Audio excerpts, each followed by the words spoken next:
Bueno, buenos días. Bienvenidos a la materia análisis y producción del discurso. Esta es una materia anual, la que ustedes tendrán que cursar una vez a la semana, 2 horas, y depende de la comisión que tengan. Ese será de los horarios.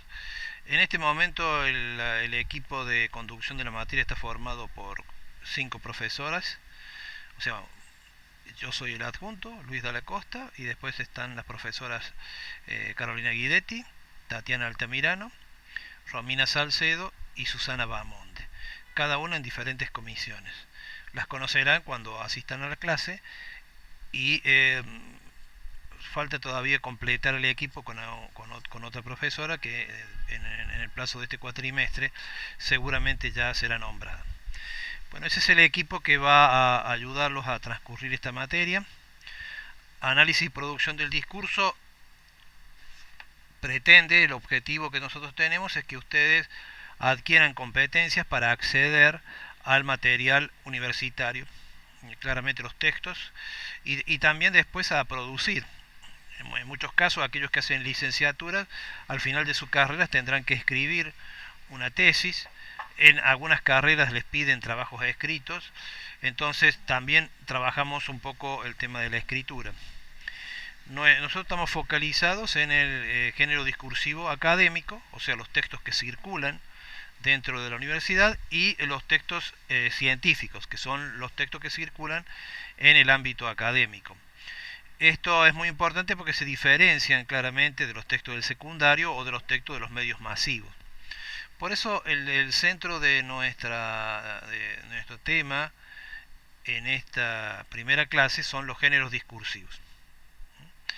Los géneros discursivos son formas textuales típicas que son más o menos estables y funcionan dentro de un campo social determinado. A nosotros nos interesa este campo, que es el académico y el universitario. Recuerden que en este contexto actual que nosotros tenemos de este mundo digital, donde ustedes pueden acceder a mucha información, pero claramente se trata de a veces información falsa o información muy débil o de poco contenido. Ustedes necesitan de alguna manera dentro de sus profesiones o de las profesiones que ustedes pretenden desarrollar saber qué textos leer.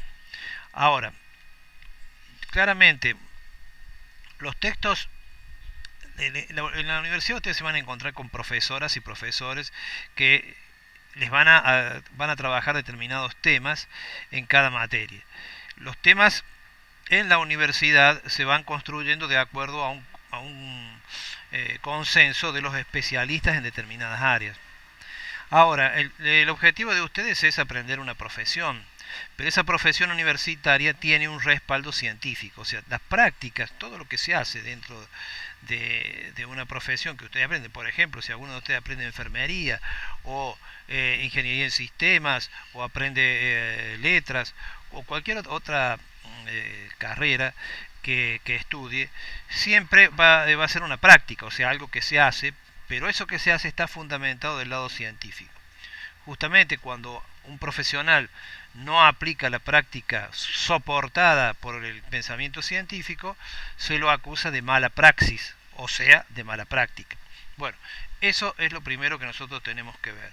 O sea que ustedes siempre tienen que tener claro durante todo este trayecto, esta oportunidad educativa que es la universidad, que ustedes están aprendiendo una práctica.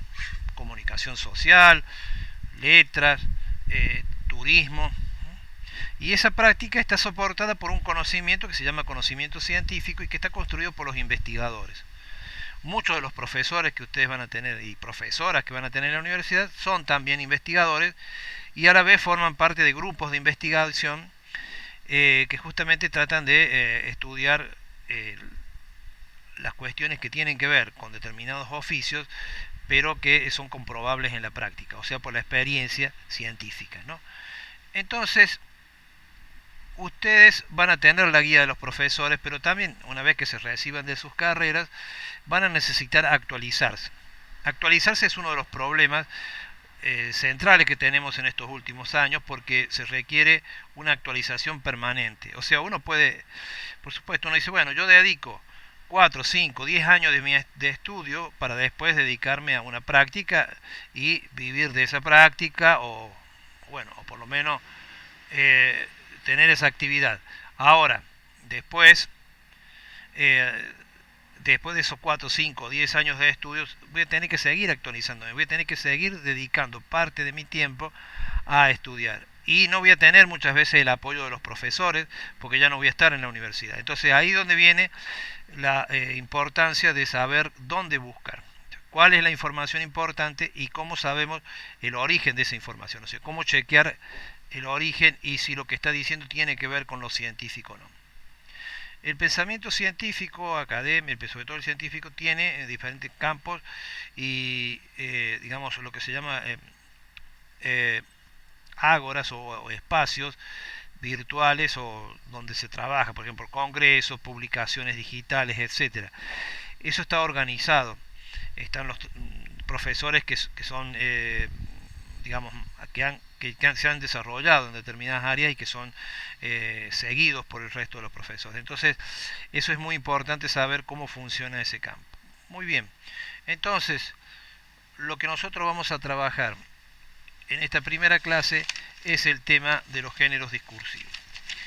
Antes que aborde, por supuesto, les voy a explicar un poquito, antes de abordar el tema, cómo trabajamos nosotros.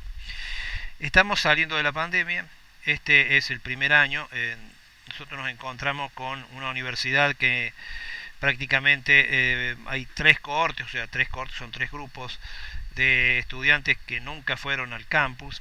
Entonces lo vamos a hacer de forma progresiva y de forma integrada.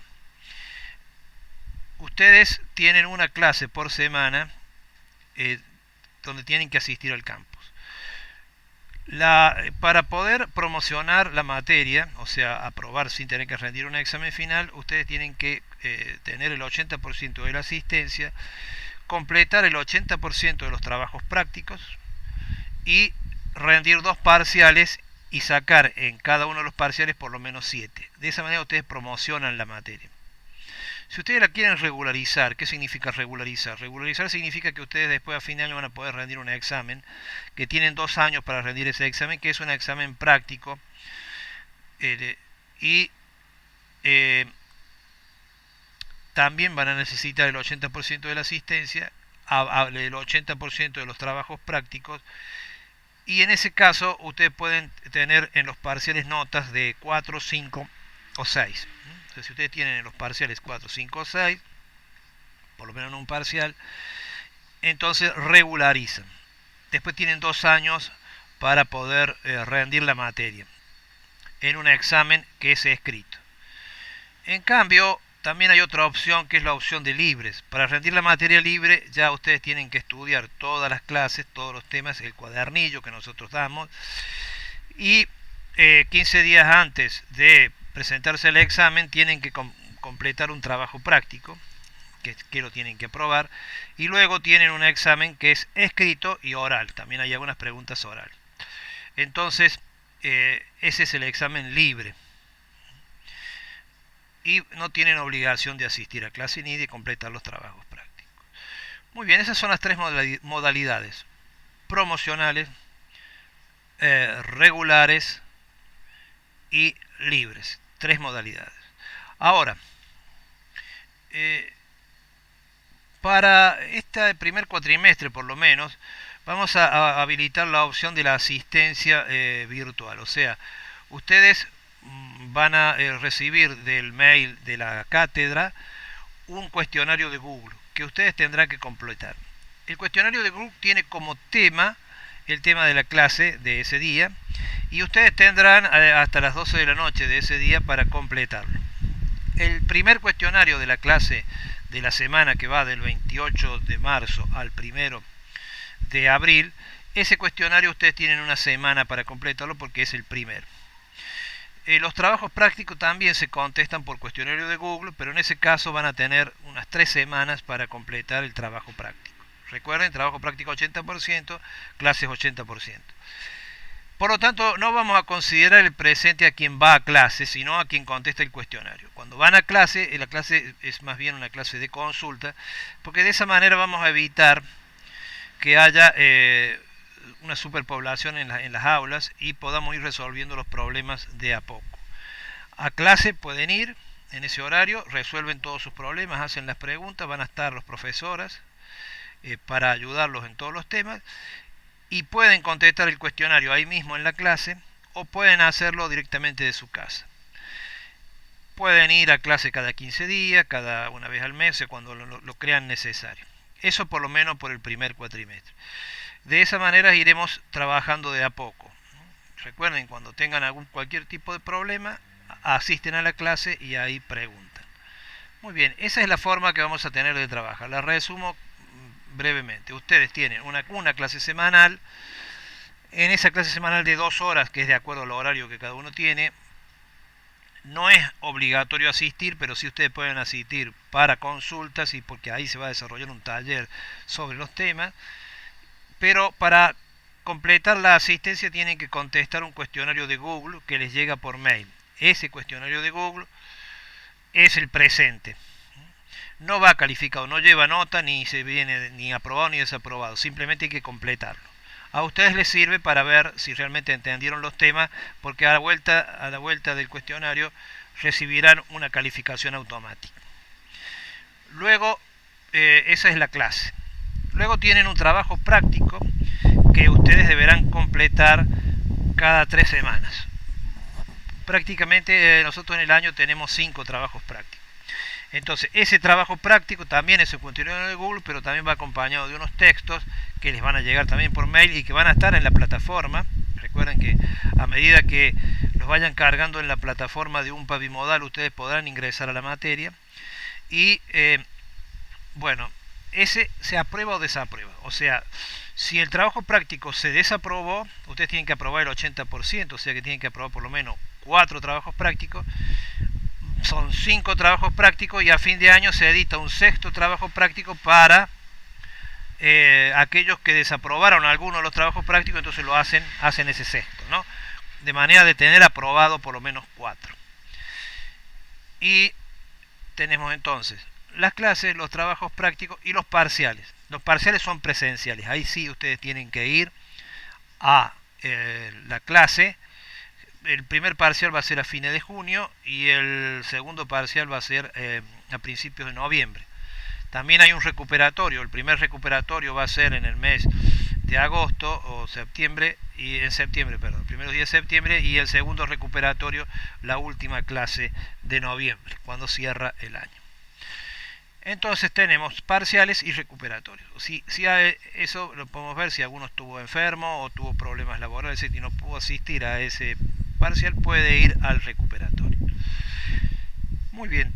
Si después hay alguna otra duda, consúltenlo con los profesores, con las profesoras y les resolverán cualquier problema. Lo que sí les pido es que me mantengan una comunicación vía mail con nosotros hasta que nosotros terminemos de armar los grupos. Sí, estas primeras clases les pido que asistan para completar los datos. Muy bien, ahora esta es la materia y el tema. Yo ahora voy a tratar brevemente el tema porque no me alcanza mucho en este video de géneros discursivos, porque después lo vamos a profundizar. Y lo que vamos a decir es que nosotros, cuando nos comunicamos con textos, tanto orales como escritos, producimos lo que se llaman textos, ¿no? Un texto es una comunicación compleja, o sea, como un tejido. Puede ser, por ejemplo, una carta, puede ser una monografía o puede ser, por ejemplo, un discurso. Ahora, esos textos circulan, o sea, no es que nosotros los producimos y se los lleva el viento, sino que alguien los lee. Y los leen, cuando las personas los leen, o sea, aquellos que se suponen que los van a leer, los leen en un determinado contexto. O sea, por ejemplo, está el campo de los medios masivos. Nosotros encendemos la televisión y nos metemos en ese mundo de los medios masivos.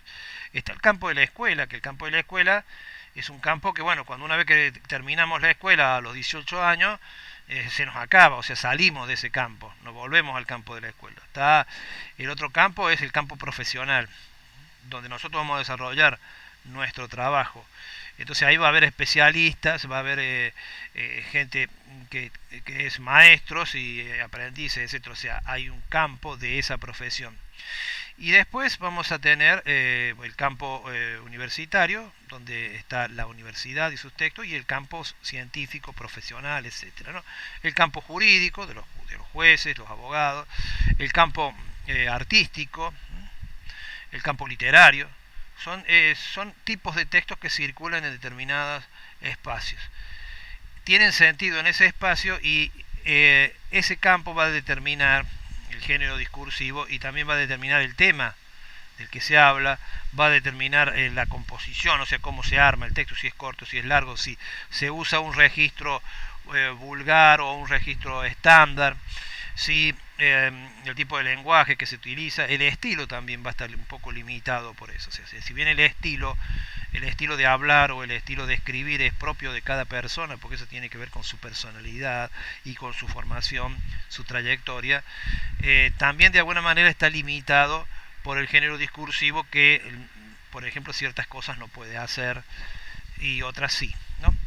Entonces, ¿cuál es la importancia de los géneros discursivos? Que nosotros cuando leemos o escuchamos algo ya inmediatamente lo ubicamos en un género discursivo y parte de la interpretación ya parte de ese lugar, de ese género discursivo, ¿no? Uno siempre da el ejemplo, por ejemplo, de la ficción. O sea, no es lo mismo ver una película en Netflix de una guerra del fin del mundo, por ejemplo, en el hielo, que ver el noticiero y de pronto ver que hay una guerra real, ¿no? O sea, los efectos de una guerra real no son los mismos de una de ficción. Entonces, ese género discursivo al que nosotros llamamos serie de una plataforma, bueno, sabemos que es ficción. En cambio, si nosotros entramos a una plataforma de un noticiero, sabemos que puede ser mentira, pero que tiene algo que ver con la realidad. O sea, ya lo interpretamos de otra manera, lo interpretamos desde la realidad. Entonces, para nuestro punto de vista, lo que nos van a interesar son los géneros discursivos académicos y los géneros discursivos científicos, porque son los que tienen que ver con la profesión. Y ustedes recuerden que toda profesión es una práctica, o sea, algo que alguien hace, que se supone que sabe hacerlo. Pero esa práctica en la universidad está soportada o justificada por el conocimiento científico. O sea, se ha experimentado sobre esa práctica, se ha analizado cuáles son los pasos que hay que seguir para un determinado resultado y esa experimentación se la ha publicado. Entonces, uno puede aplicar determinadas estrategias o determinadas formas sin improvisar, sino es algo que ya está experimentado. Eso es muy importante en el conocimiento, en la profesión, en el desarrollo de la profesión. Por ejemplo, si es un kinesiólogo, el kinesiólogo es una práctica que trabaja con las manos, pero el kinesiólogo tiene que saber cómo es el cuerpo humano, por lo tanto tiene que recurrir al cuerpo humano, porque si no va a ser macana, ¿no? Que es lo que sucedía con los arreglahuesos de la antigüedad, que no había kinesiólogos, sino había arreglahuesos, que no tenían mucho conocimiento de cómo era la estructura humana y a veces hacían macana, ¿no? Producían daño. Entonces, en ese sentido nosotros, por eso cuando algún profesional se equivoca, nosotros decimos que ha cometido mala praxis, o sea, no ha seguido las recomendaciones del conocimiento científico. Entonces, los géneros discursivos no son formas textuales relativamente estables, o sea, se mantienen estables en el tiempo, pero no son permanentes, no son eternas, sino que sufren cambios. Esos cambios van a tener que ver primero con una cuestión de las tecnologías, ¿no? Por ejemplo, la escritura surgió eso vamos a investigar el tema de la escritura, pero en un principio la escritura se hacía sobre papiros, sobre cuero de animales, ¿no? Y luego se inventó el papel, los chinos inventaron el papel y se hizo sobre el papel. Y también al principio los chinos lo hacían sobre cañas. Bueno, ahora nosotros también lo hacemos sobre caña porque el papel que nosotros utilizamos es de la ingeniero Ledesma que lo hace con caña de azúcar, bueno, pero es papel. Y ahora, por ejemplo, estamos casi desechando el papel porque lo hacemos sobre una base digital.